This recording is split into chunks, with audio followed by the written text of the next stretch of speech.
Bismillahirrahmanirrahim. Assalamualaikum warahmatullahi wabarakatuh. Alhamdulillahirabbil alamin. Assalatu wassalamu ala asyrafil anbiya wal mursalin wa ala alihi wa sahbihi ajma'in. Pelajaran hari ini adalah mengenal kalimat dalam bahasa Arab. Pada pertemuan sebelumnya kita sudah mengenal unsur kata dalam bahasa Arab, yaitu hanya ada 3 huruf bermakna isim dan fi'il. Sekarang kita akan memahami kalimat dalam bahasa Arab. Contoh dan macam kalimat dalam bahasa Indonesia ini untuk kita melakukan pendekatan gitu ya, biar supaya paham. Sesuai dengan fungsi kalimat ada beberapa jenis ini dalam bahasa Indonesia. Ada kalimat untuk bertanya atau pertanyaan, kalimat untuk perintah, kalimat untuk pernyataan ya. Kemudian ada kalimat seruan yang tentunya ini tidak kita bahas. Nah, ini contoh saja bahwasanya ada yang namanya kalimat. Ini yang akan kita bahas dalam bahasa Arab ya. Kalimat dalam bahasa Arab disebut dengan jumlah atau kalam ya. Jumlah atau kalam. Ini susunan dari kata-kata yang mengandung makna, yang mengandung arti. Ya, tersusun dari 3 unsur kata yang di atas, maksudnya yang sudah kita pelajari, huruf bermakna isim dan fi'il, sehingga memiliki makna yang dapat difahami. Contoh jumlah atau kalam dalam bahasa Arab ya kan, ini kalau dalam bahasa Arab kalimat itu adalah jumlah atau kalam. Jadi kalam dalam bahasa Arab contohnya ini, dalikal kitabu la raiba fihi. Ini artinya apa? Diartikan sendiri coba. Dalika itu alkitabu, kitab ya. Kitab Al-Quran, la tidak raiba, ragu atau meragukan atau ragu-ragu fihi di dalamnya.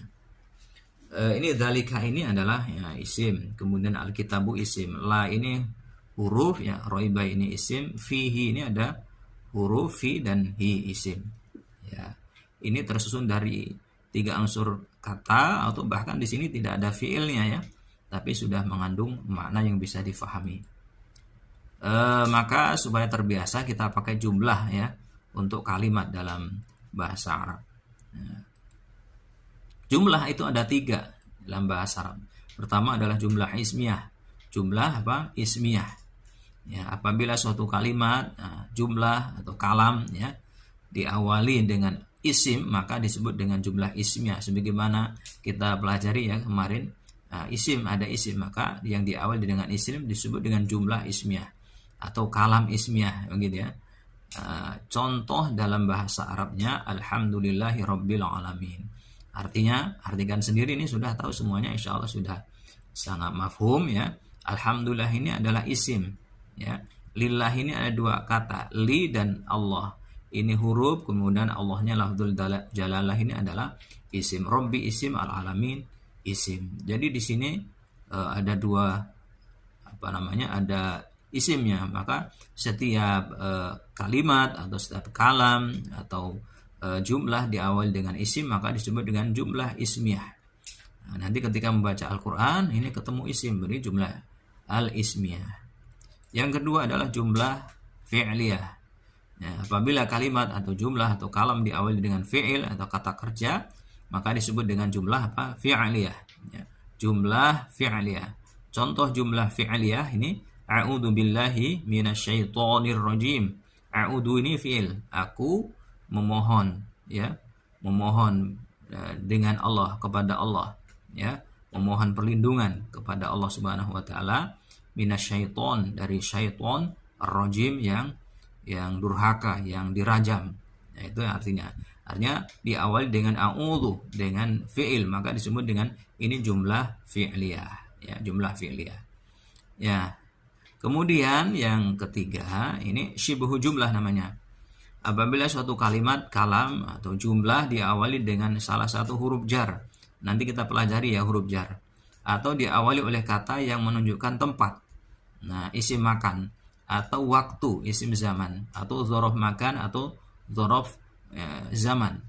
Maka disebut dengan syibhu jumlah, mirip kalimat, mirip jumlah. Ya, kenapa? Nah, ini buka slide selanjutnya atau penjelasan selanjutnya dalam buku ya.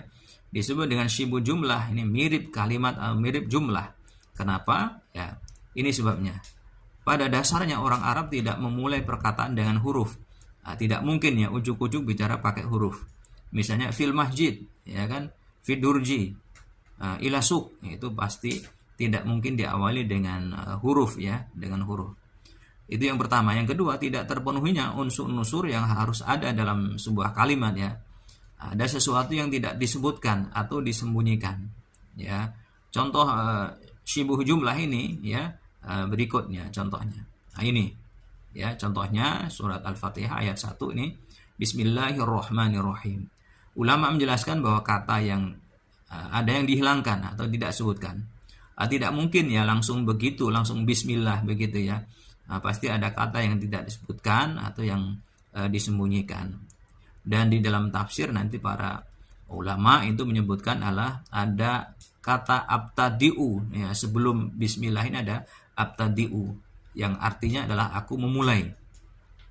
Sehingga ayat tersebut adalah jumlah fi'liyah ya, bisa jadi adalah jumlah fi'liyah karena di awal dengan abtadi'u itu adalah fi'il. Abtadi'u bismillahirrahmanirrahim ya. Jadi aku memulai dengan menyebut nama Allah, asma Allah yang maha pengasih dan maha penyayang. Nah, ini mudah-mudahan bisa dipahami peserta semuanya ya, bahwasanya ada 3 jumlah ya. Pertama jumlah al-ismiyah ya, tadi itu ya, jumlah ismiyah ya. Ini jumlah ismiyah ya, kemudian kedua adalah jumlah fi'liyah, yang ketiga adalah syibu jumlah yang mirip jumlah ya, mirip jumlah. Kemudian ya kesimpulan ini, kalau seorang muslim itu setiap membaca Al-Quran ya, tidak mengetahui ayat-ayat yang dibacanya tersebut atau hadis yang ia baca diawali dengan huruf atau diawali dengan isim atau fi'il ya, lalu kemudian mengetahuinya, itu kan berbeda ya, pengaruhnya pasti akan berbeda. Karena pasti ya bahwa ayat-ayat Al-Quran itu ya diawali dengan salah satu 3 unsur ini, entah diawali dengan isim, jadi ismiyah, atau dengan fi'il atau fi'liyah, atau diawali dengan huruf atau dzaraf makan atau dzaraf zaman tadi disebut dengan syibuh jumlah. Ini kan luar biasa pengaruhnya.